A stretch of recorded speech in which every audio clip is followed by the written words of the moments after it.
You see, I wasn't going to just let you know, that's all fool's gold, by the way.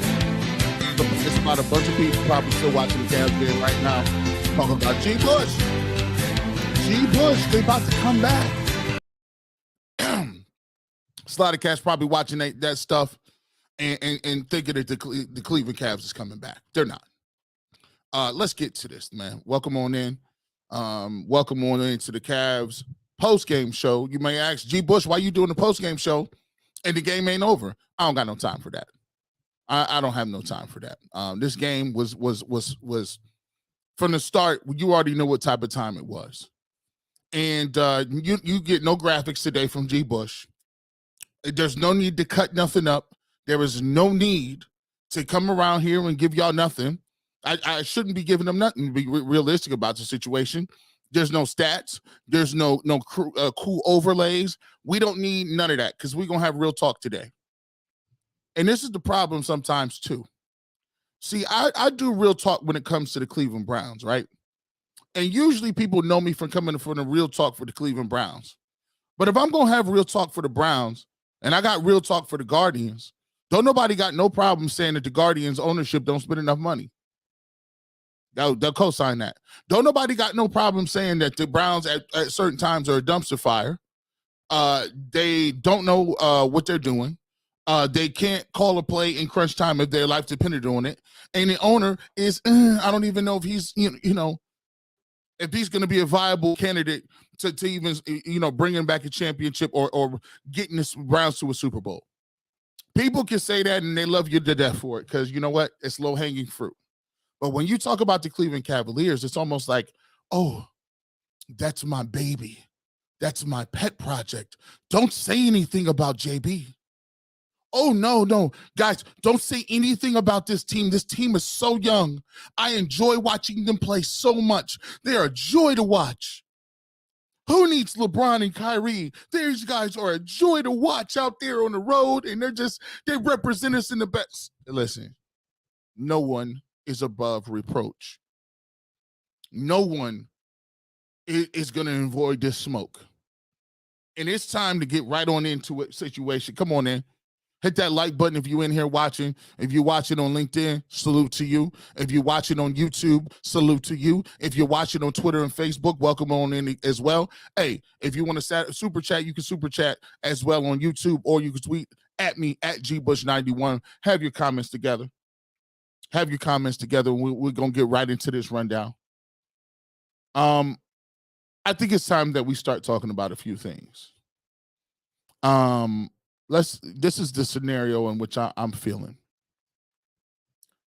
You guys ever notice that when you growing up and maybe this is your first time having a real job, maybe this is the first time you guys are looking for homeowners, maybe you got an apartment still. This ain't for you.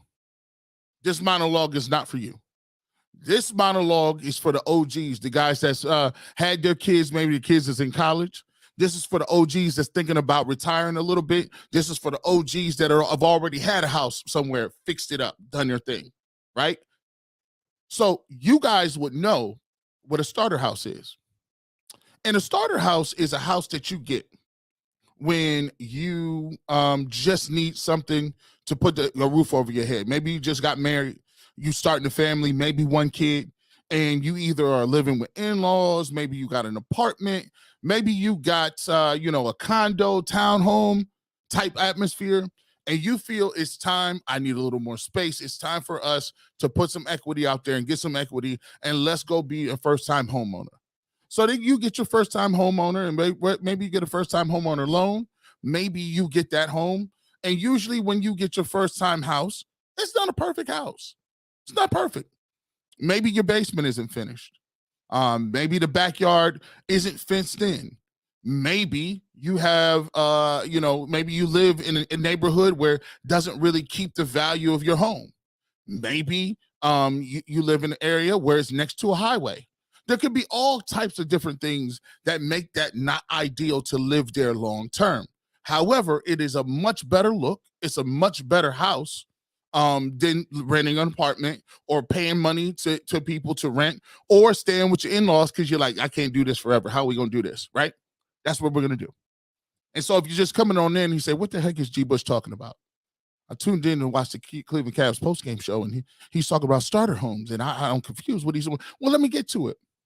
You see, sometimes a starter home has parallels, right? Sometimes in the industry, you got starter personnel. Some people would laugh and joke and say, that's your starter wife. I'm just joking. Don't turn. You might be a starter husband, fellas. You ain't off the hook. You ain't off the hook either. Or you might be a starter coach. And what does that mean? See, when you move into your dream house, right? You move in, you got a level of maturity about you, right? So now when you had your starter house, you've made all the mistakes on your house, right? You've made all the mistakes in that one piece of property because maybe you put too much into the property and you can't get it back out because the neighborhood is not conducive to that amount of money you put in. You overspent for it, right? Maybe you learn, yeah, man, I might not really want to ever live next to a highway again. No matter how great my house is, it's never going to hold its value. Maybe you really didn't even have a really good home inspection when you did it your first time, right? Maybe that's the first, when you got the first house, that's the first time you looked at it ever, and you just looked at it and said, I'm tired of looking, and you bought that house. But by the time you get to your regular home, you done been in the industry 20 years. You're at the peak earning potential of your career. You may not have liabilities. You might have the expenses of children, young children in the home. Maybe your children are all gone. Maybe you're getting ready to retire. Maybe you're getting a lump sum. Maybe you've been investing money. So when you go get that regular house, you ain't about to settle. You want the marble on the floor. You want that backsplash in the kitchen to look a certain type way. The cabinets got to hit with the floor. I need my cabinets and these wood floors to coincide. I'm not trying to do no renovating, and I don't want to be moving stuff around. When I go in, I want that basement finished. I want it finished. I would like my washer and dryer to be on the top level. You see, all of these things happen because you've paid the cost to be the boss, and you're no longer dealing with starter stuff and growing pains and stuff. You're ready to live in a house and move in ready. You want to entertain. You want your family over. You want your friends over. They come around and look, say, oh, this is really nice. This is beautiful. You guys, where did you get that furniture from? Oh, this is really nice. You guys got so much space in the backyard. This deck is beautiful. Beautiful back here, G. Bush. You don't get that from starter homes. As a matter of fact, if you got a starter home, you never host events. You never get a home game if you got the starter home. You never get one.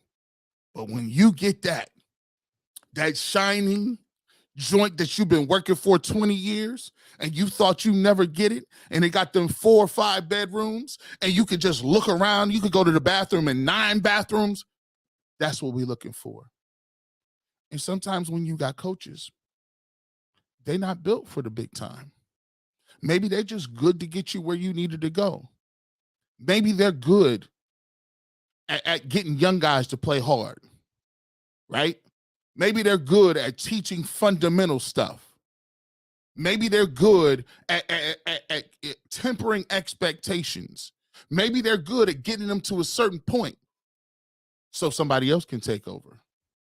You see, JB Bickerstaff, you might be a starter coach. You might just be. Because the things that I'm looking for in the next level, I'm not sure I'm seeing. 3-game losing streak. Let's start back off in Philadelphia. You came out and it looked a lot like this Atlanta Hawks game. Philadelphia came in there understanding what they needed to do. They came in understanding that the Cavaliers were right underneath them, ready to go. And they knew we only played them 3 times in a year. And guess what Doc Rivers had? See, Doc Rivers is a finish house. Doc Rivers is that legacy house.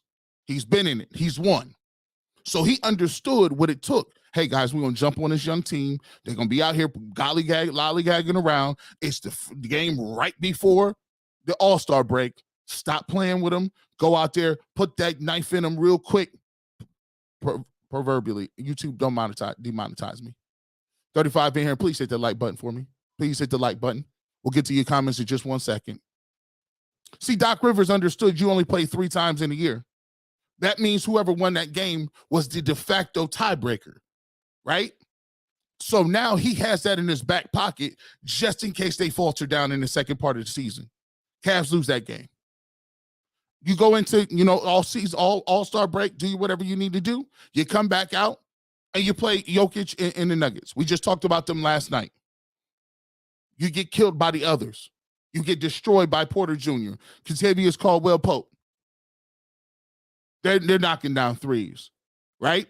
Do you see the parallel? You come back here, Saddiq Bey, he can't miss 5-6 threes.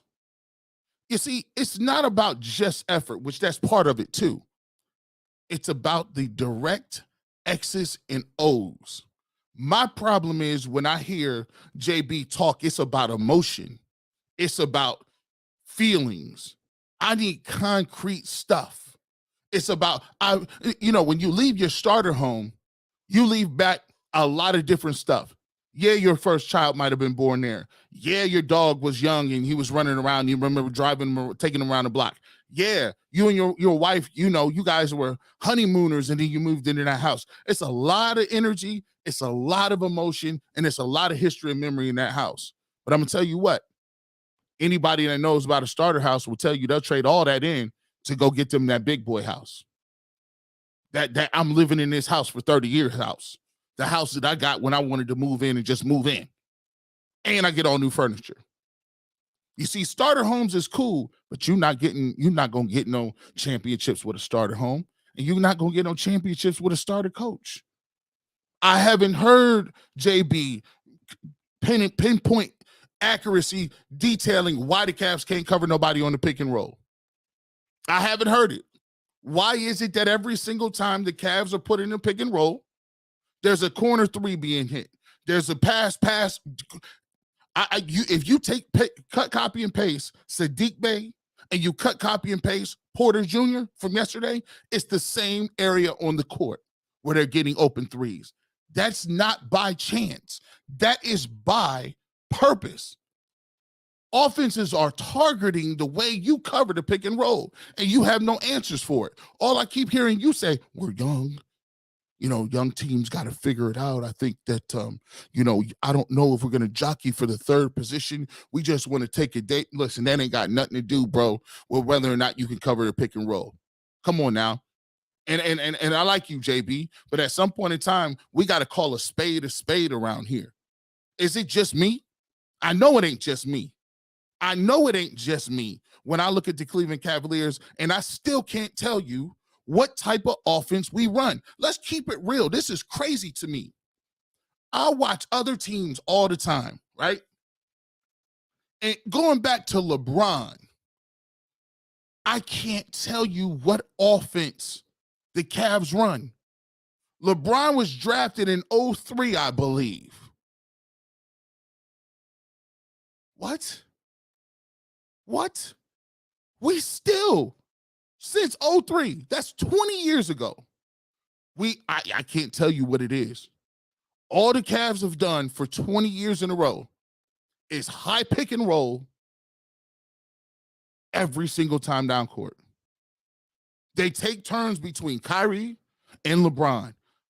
If I was a big, I would tell them, get some game about you. Quit calling me up here to get a pick. Why don't you drive around him yourself? I'm tired of coming up here getting the screen. And this is the offense. There's no weak action. There's no baseline action. There's no pin downs. There's no flex cuts. There's none of that. There's no high-low. It's just pick and roll and hoping somebody messes up on a pick and roll and you get a shot. I'm watching all these other teams run plays, crunch time plays. And when they need a bucket out of the timeout, they come out with plays ready to run. I don't see the Cavs doing none of that. None of it. And just because somebody break down off the pick and roll does not mean that's an offense. Because when the playoffs come, guess what? They got a whole game plan ready for you for 7 games. None of that's going to work.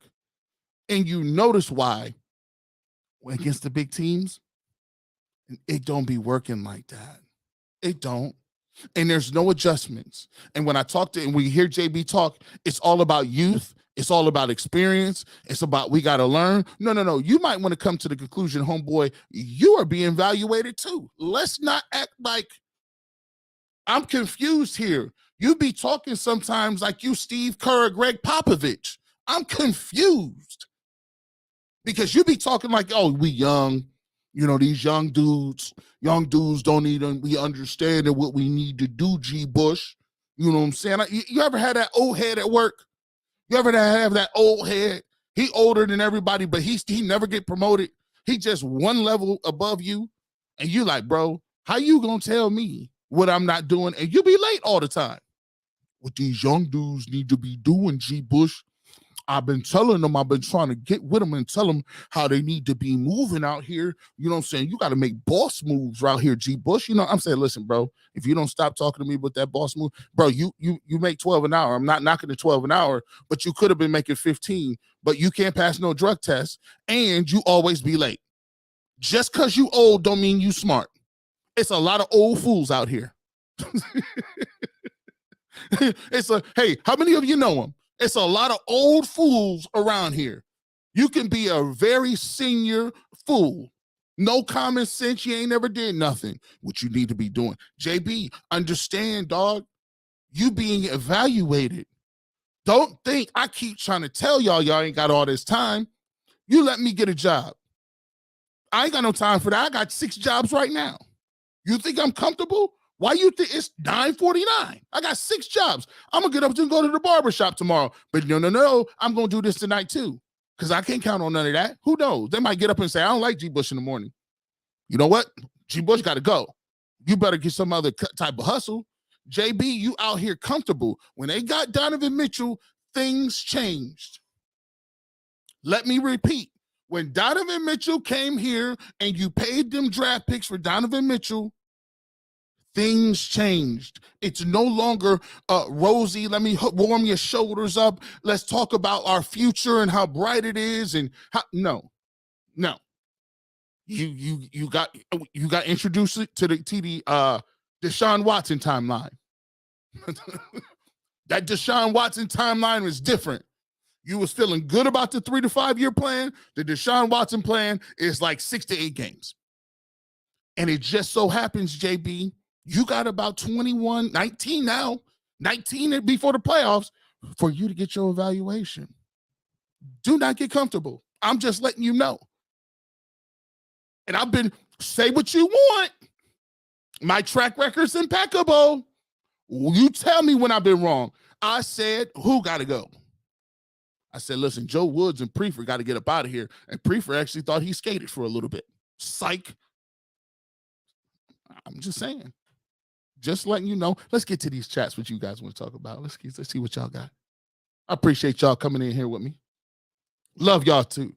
Let's go. Dan asks, the bench is terrible. Yeah, this bench is garbage. You can't count on nothing from them. You can't count on none of that, bro. Like you counting, look, counting on the Cavs bench is like counting on a state income tax return. See, federal, they don't be garnishing like that. See, some of y'all owe like fines. They'll come get you for parking tickets. They'll offset you, get that offset letter. Well, you actually owe Cleveland State University $1,000 from your 3rd semester in 1986. We would like to offset that income tax. That's what the Cavs bench is like. You get that turbo tax, you get that H&R block, you be looking around like, yeah, this is going to be good. Ohio got the nerve to give me about $600 on a state income tax. We good. Babe, where you want to go eat? Where you want to go eat? You get that offset letter, you be mad as hell. What? Oh.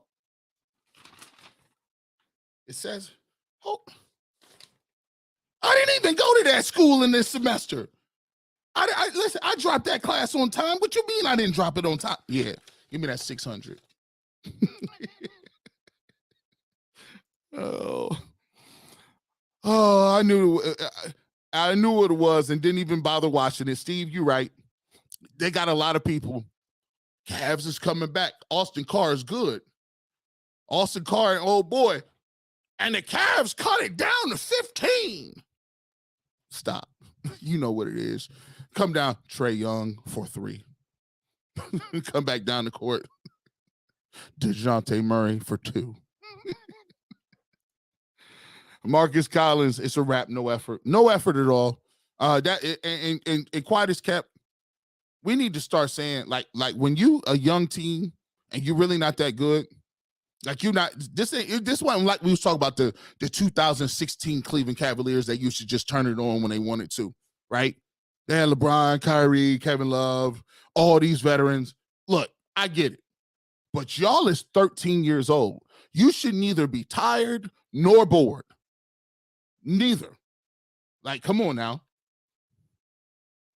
Nah, my man, Mr. Lovelace, 504 boys in the building. Nah, it's a done data. I see you, bro. Hey, Robert, man, right? It's both game now. What up, G. Bush? They need to get ready for the stretch run. Hey, they might want to get some plays. Robert, they might want to get some plays. I don't even like this is like pickup game. This is and one mixtape. This is crazy. Something's up with this backcourt. They are out of sync. Garland and Mitchell aren't in sync. Hey, Garland and Mitchell look like, I mean, tonight they look like Delonte West and Mo Williams in 2010 when we got smoked. I mean, it looks like there's no sync. They're not running no plays, man. All it is I'm gonna get the ball at the key and let me run pick and roll. It's my time to get my pick and roll off, and then you know it's your turn to get your pick and roll off. And we're gonna get to something here in a second as we run down these themes to the game. I told you there's no stats. I know no stats tonight. We don't need it for what? Ain't nothing to talk about with them. 0-2 since Bickerstaff shaved his beard. Hey, by the way, he do need to get that beard back. He need to get that beard back. Look, it's a little. He can get that beard back, bro. Lou Harris. They are who we thought they are. I see you, bro. No heart. Robbie Miller, appreciate you checking in. No heart, no effort, no will to win. This team is so damn annoying. And it's not like they don't have the pieces and parts to do what they need to do. But you got to understand something. Like, you guys see it.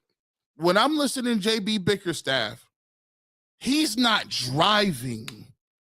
When you got young teams, listen to DeJounte Murray said something the other day. He said, when I came up with the Spurs, Greg Popovich was on me so tough, I actually was depressed. He said he would tell me every small, minute detail about what I was doing wrong. He told me so many times with so much force and so much conviction, I thought I had second guessed, was I even good enough to be in this league? He said, but what I understood later was if I could play it away that he was not able to nitpick me, then there was no way that the dude could guard me. There was no way I wouldn't be who I was. Because now, if I'm doing it up to the level of what Greg Popovich's expectations are at a Hall of Fame all-time career level, then there's no way I'm going to let some journeyman third backup point guard not let me get into what I'm trying to do. I need to control the pace. Now, right now, the Cavs have no pace. I don't know, the in between slow walking the ball up court and trying to get some fast breaks. And I think that's a bad statement.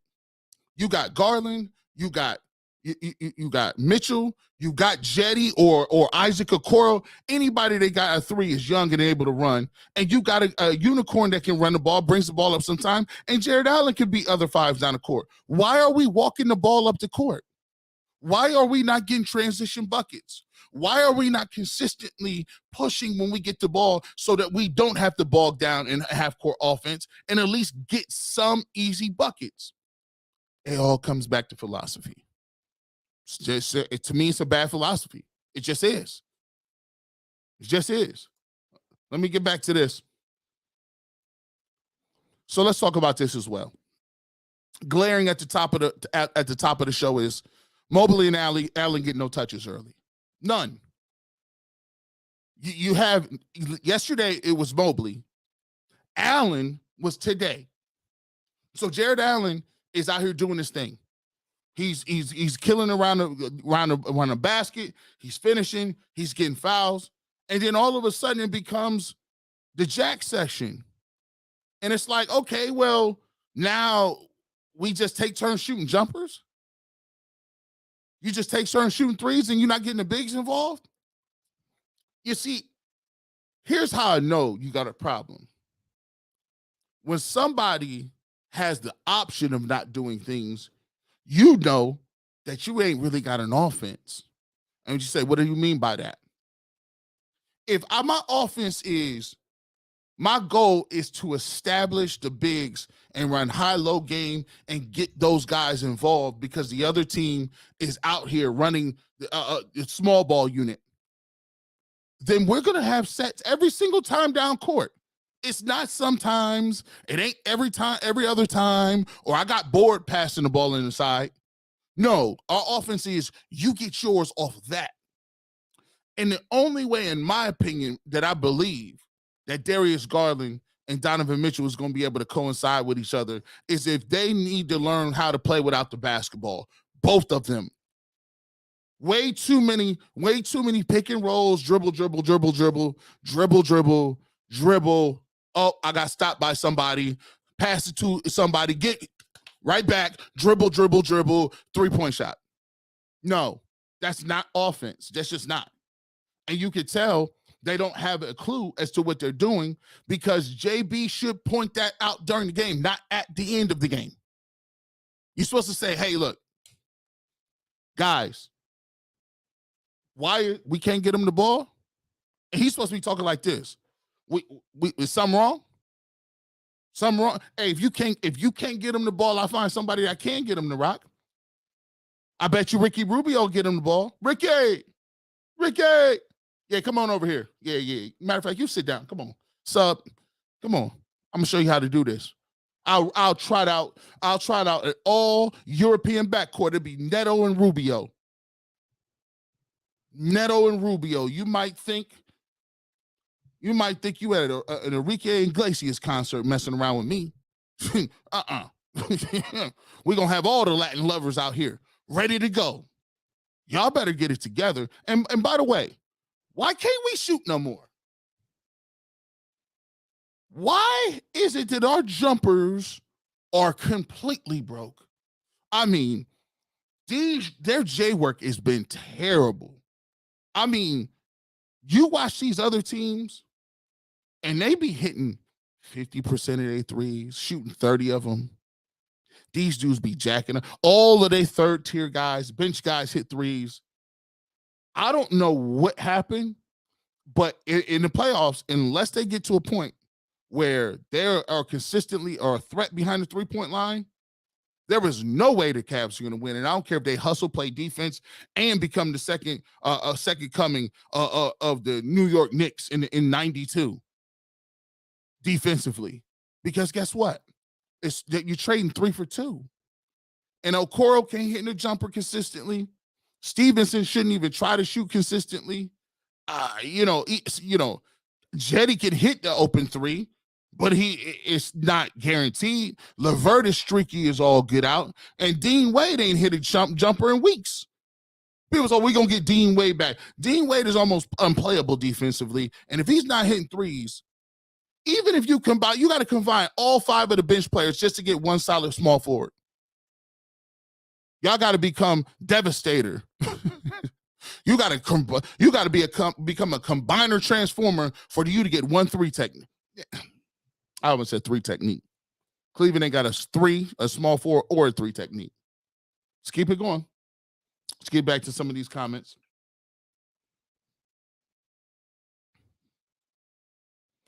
Cavs have a legit chance now. The ship needs to be ready now. This team's success isn't guaranteed next year. I think that's one of the biggest, Robert. I think that's one of the biggest things that really plague coaches across every spectrum. It's that they believe in the future so much. They covet the future.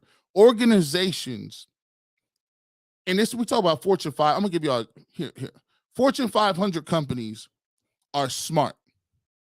When somebody keeps telling you about the future, basically what they're doing is they're selling you hope. Hope is the biggest commodity in this world, right? It governs elections. It governs how we spend our money. It governs the way we think about life and our career and the way we raise our children, because they give you something to pacify you right now, which is the future, the hope of something greater than what you got going on right now.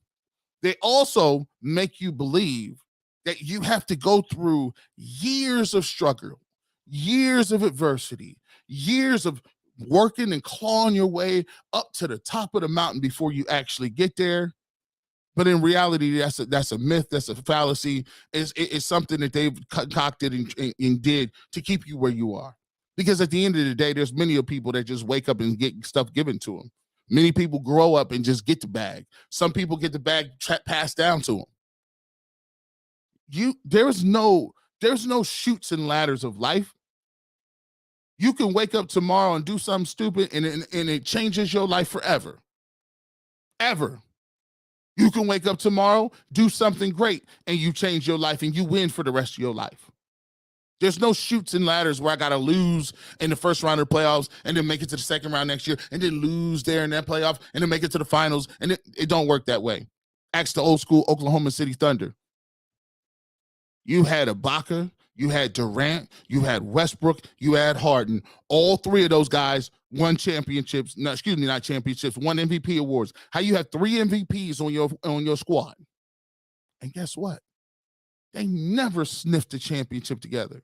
So all the thought process that we got to wait till next year and we'll be better. Guess what? Donovan Mitchell can wake up in the offseason and break his leg and you back to the old Cavs roster. What about that window?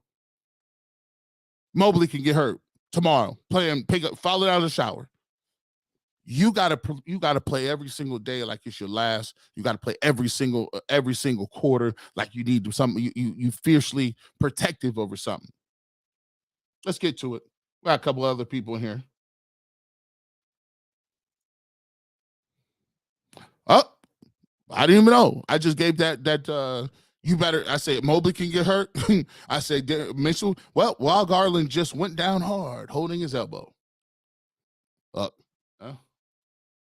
Go figure. Of course he did. After I came with that long monologue. Brian, Okoro and LeVert don't belong on the floor together. The ball dies when they're out there alone or let alone together. Together, you might as well chalk it up, because what happens is your defensive IQ is less too. Karis LeVert does things I don't understand. Like he does things defensively. Like him and Dean Wade will just inexplicably foul for no reason. Off the ball. They just grab somebody off the ball. I'm like, what are you doing? It's 3 seconds on the shot clock. You don't need to do that. Why would you do that?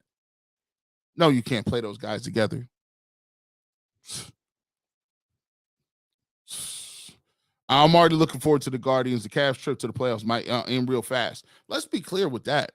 Might. As constituted, they're in trouble. They're not winning the first round game. And matter of fact, I got a bold prediction. They keep playing like this, they be lucky to sniff the 4 seed. We thought after the All-Star break they was going to contend for the third. No. Y'all going to be lucky to keep the 4 seed. And if you sneak into that 5th seed, you're not going to have home court. And you're not going to beat Miami. You're not beating Miami in a 7-game series if you do not have home court advantage. Let's keep it real. Because y'all not lights out like that at home. Y'all ain't the Warriors lights out and from 14 or 15. You good at home, but that only gonna get you 2 wins. You might get gentlemen swept. if you ain't got home court. I'm just letting you know. Just letting you know. I love this. Lawrence Goggins, appreciate you, my G. Bro, why is Dylan Winters still taking up a roster spot? I was thinking this the other day. I saw him over there laughing with Ricky Rubio, and I was just like, I don't know whose daughter he's dating. I'm not sure if he's like an executive's son-in-law. I don't know if he has incriminating pictures on somebody. I don't know. I don't know what he's doing, because I haven't seen, when he has played, anything that says professional player. He's been hurt the better part of 3 to 4 years, and they keep talking about, like, they showing him Dylan Windler's on the mend. Dylan Windler, couple of days back, starting 3-on-3 activities. Boy, if you don't get up out of here, Dylan Windler. Dylan Winder. Boy, I tell you, man. JB seems to let these young guys just go figure it out the hard way. No offensive plays ran, no control of tempo, awful close, out of the three-point line. That's the most annoying part, is the closeout. They don't know how to properly close out. They're either running past somebody, jumping, being dumb, or landing up underneath a three-point shooter, or hitting the guy on the wrist. It's just crazy. Why clog the paint when you got two of the best rim protectors? And don't even get me started with the ill-advised shots when you got no guys in place for offensive. Oh, bro, you cooking? You must have wrote notes. You must have wrote notes, Brian. JB needs the coach, and not a supervisor. I think he could be a little bit. I think he could be a little bit more harsh on the guys as well.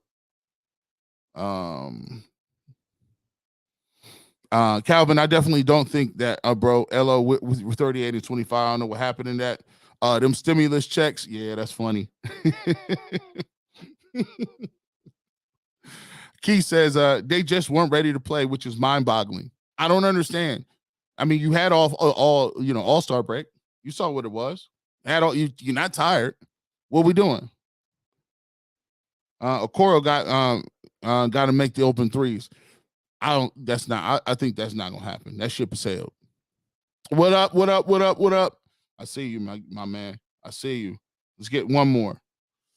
Yeah, actually, I'm not co-signing any of this. They are beyond where they're supposed to be. This is a back 50 back versus a team that had 9 days off. This is not going to happen overnight. I don't agree with that. I mean, see, this is the thing, man. I'm confused. So let me ask you the question. When these dudes is coming from the AAU era, right? Kids is playing 4 or 5 days, 4 or 5 games in 2 days, right? If they're playing at that rate, why all of a sudden they get here, it's like, we can't play back to back. It's 2 games, bro. Not to mention that, the dudes back before, John Stockton played 82 games, like 19 years.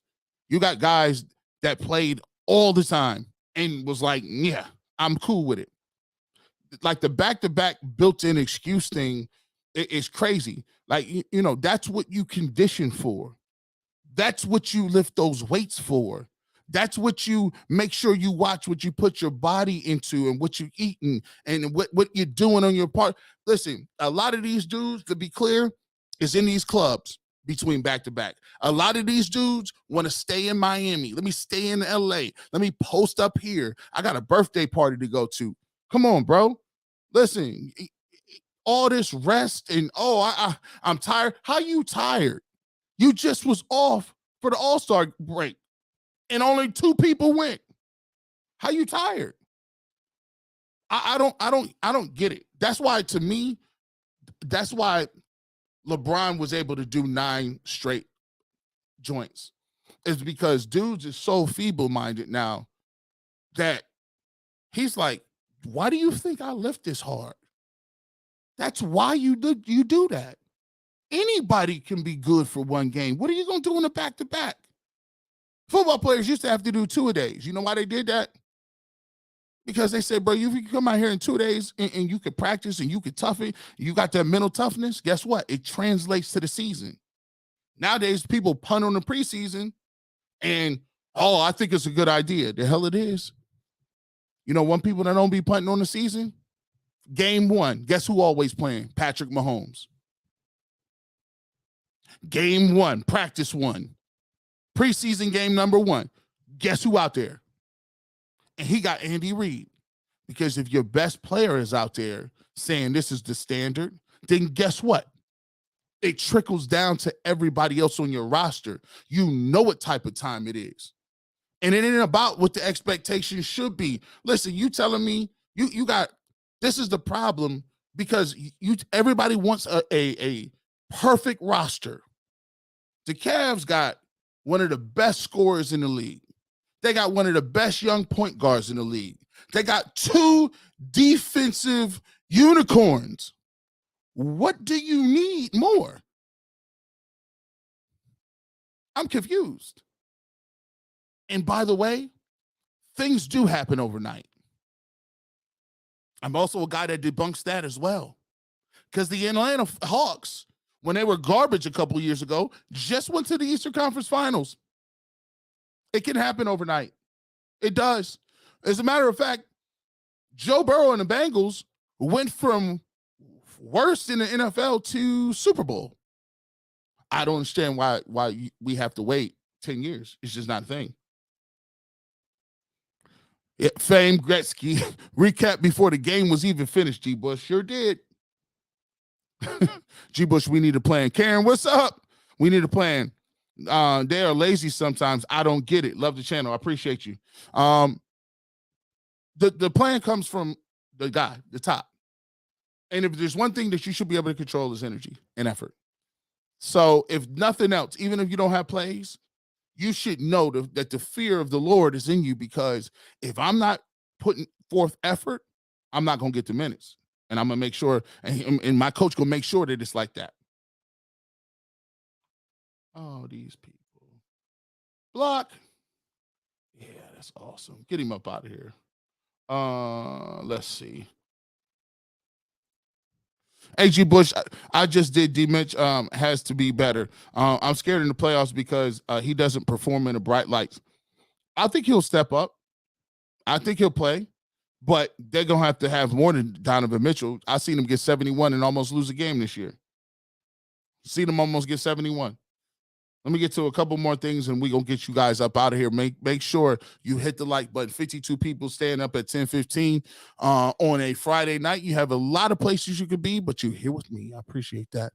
Continue to support the channel. Subscribe if you're new to the channel.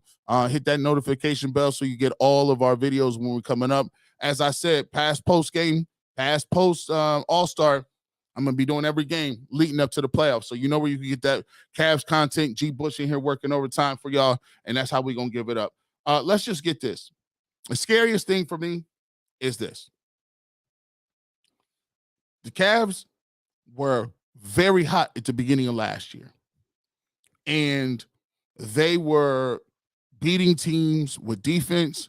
They were finding a way to scrap out wins, and then they started to fall at the beginning of the All-Star break. Now, with last year coinciding with things, Jared Allen got hurt, Darius Garland was hurt, and at times it was just Evan Mobley. Ricky Rubio got put out for the year. He had an ACL. So think about it like this. Last year, they had a legitimate reason to fall off. They didn't make the play-in game. They ended up losing to the Hawks on our home court, and we could have gotten into the playoffs. So look at what we're doing this year. You don't have those same level of injuries. You got a potential all-NBA guard that has been put into the circumstances. You got 2 guys, Mobley and Allen, that are defensive guys and rim protectors and racers. And you got Darius Garland, who's coming off as one of his best season, his breakout season, who got a max contract. With all that being said, you still got some of the same tendencies and behaviors that you had last year. So if all those things continue and come back, right, at some point in time, you're going to have to look and see, is this coaching?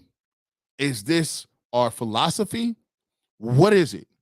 And I'm not sitting here to tell you to fire JB Bickerstaff. I think up to this point, he's been a tremendous guy to get us where we needed to go.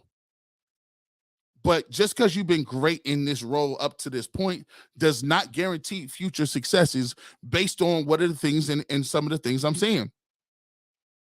I need to see better X's and O's offensively and defensively. I need to see better in-game adjustments. I need to see better rotations. I need to see you be able to articulate and change what you're doing in the game plan, saying, hey, they can't guard Donovan Mitchell giving the ball. Hey, they can't guard Evan Mobley. We're going to run 10 plays in a row till they stop it. All those things are going to help you in a playoff series. And if you go back and you just do this, when it came to Ty Lue, right? What Ty Lue used to do out of the inbounds plays off the timeout, incredible. Ty Lue knowing how to get the best out of people like J.R. Smith and Shumpert and pulling different levers, great. Him being able to say Kevin Love got a fragile psyche when it comes to, seeing the ball go in the basket. Kevin Love needs to know that he's a vocal part of this team. Let's go to him early. He's going to get the first play of every single game. All of those things are things Ty Lue did well that led them to come back from 3-1. Those just happened to me, for my opinion, those are the deficiencies of what JB Bickerstaff has. I think he's he lends himself to young players trusting him. I think he does a good job of communicating, keeping things even keel. But sometimes you're gonna have to put your pedal to the metal. You have to put your foot down, and you're gonna have to coach them a little harder. Playoff outlook: if they don't get it done, if they're not doing what they need to do, and they don't turn this around, I think it's going to be a quick exit. I'm just be clear. Don't mean I'm not going to watch them. Don't mean I'm not going to root for them. Don't mean I'm going to hope, wish, and you know what, all the above to hope they get to that level. But my basketball, just from my experience and just watching it in the eye test, says they have too many deficiencies, not only on offense but on defense, to continue to move past good teams that you're going to see. That goes for Milwaukee. That goes for Philadelphia. That goes for teams like the Heat. That goes Celtics. Teams, even the Hawks team gave you fits today. New York could give you fits. All those teams in a playoff atmosphere may be a little too much. They got 19 games to go. Hopefully, they can put a win streak together, hold down that 4 seed, and potentially take out the 5th seed, or potentially move up to the 3rd seed. Let's get a couple more comments in here before we take off. Appreciate you guys one more time. Hit that like button. Follow me at GBush91 on Twitter. I always tell people I'm the most entertaining follower in the game. If you ain't following your boy on Twitter, please do it. I actually answer stuff. I know y'all know. I actually answer DMs, right? A lot of you in this chat that hit me up, I always try to answer. I always try to be in the chat. So go ahead and follow me. I guarantee you won't be disappointed. Let's get one more in here. King Collins, we got the target on our backs now. We're getting everybody's best. We're gonna be ready for the playoffs. Big needs to manage the game better. I agree. Alvery, we not going to be ready in the playoffs if we have no 3 and D. You can see that's the glaring difference. Every time we play somebody else, they knock it down every shot. We hoping. I know y'all be feeling bad when the Coral get the ball. You be hoping, praying on. If you think Isaac is going to be good in the playoffs, you're crazy. I ain't counting on it. Love how you keep it real, my guy. Great content. I appreciate you, Bailey. B Skrill says we can accept their gentlemen G Bush swept. JB will be in trouble. The gentleman sweep is even more disrespectful. You know why? Because when you get beat on the out and out sweep, right? You just know that they just much better than you. Like you could just throw your hands up like, yeah, we had nothing for that, right? But if you get the gentleman sweep, that means they toying with their food. That means they let you get one. We let you get that. Hey, look, you down 3-0. We're going to let you get that one in front of your home crowd. We'll let you get that off. And then come back and smack you by 60 on their home court. And the Heat are up big in the first quarter. Jimmy Butler. Cavs down 30. Come on, man. That gentleman sweep is devastating. Because they playing around with your emotions. Don't play with my emotions. Don't tell me you're going to go on a date with me and then tell me I got to switch in the last moment. By the way, guys, if a girl does that, she's just not that into you, find another girl. Find a girl that likes you, not the one you like. It's much easier that way. Find a girl that loves you and adores you and thinks you're the greatest guy in the world. It's much easier. The way down girl, like, don't wait somebody out. You know what? I'm going to grow on her over time. My wife loves me. She loves me. She's like, everything I do. I'm like, man, why she like me? She shouldn't like me like that. I'll take it. As for everything, catch me back Sunday. Sunday is a big game. We got the Toronto Raptors, who we don't match up well against, and they always give us trouble. Scotty Barnes will be in the building. Make sure you check us out. We'll be back same place, same time. After the Cavs game, we'll give you another recap. Hopefully, we can get off to a better start. With that being said, thank everybody for checking and seeing. Cavs take an L tonight. We'll see what they do next week, or excuse me, on Sunday, and we'll get it done. As for G Bush, follow me on at GBush91. Check me out tomorrow, 8 a.m. in the morning, early. Me and Earl Pearl will get it done 8 to 12 on the Barbershop. If you miss it, you can download the Odyssey app and rewind it anywhere in the country, up to 24 hours. And as always, make sure you're watching the Ultimate Cleveland Sports Show Monday through Friday, 11 to 1. Yeah, we on every day. And check out my everyday podcast, Locked On Browns podcast with Jeff Lloyd. That is every single day. You can find that on iTunes, find out wherever you download your podcast, and you can see it on YouTube. Subscribe to that channel. As always, we'll catch you on Sunday. Peace.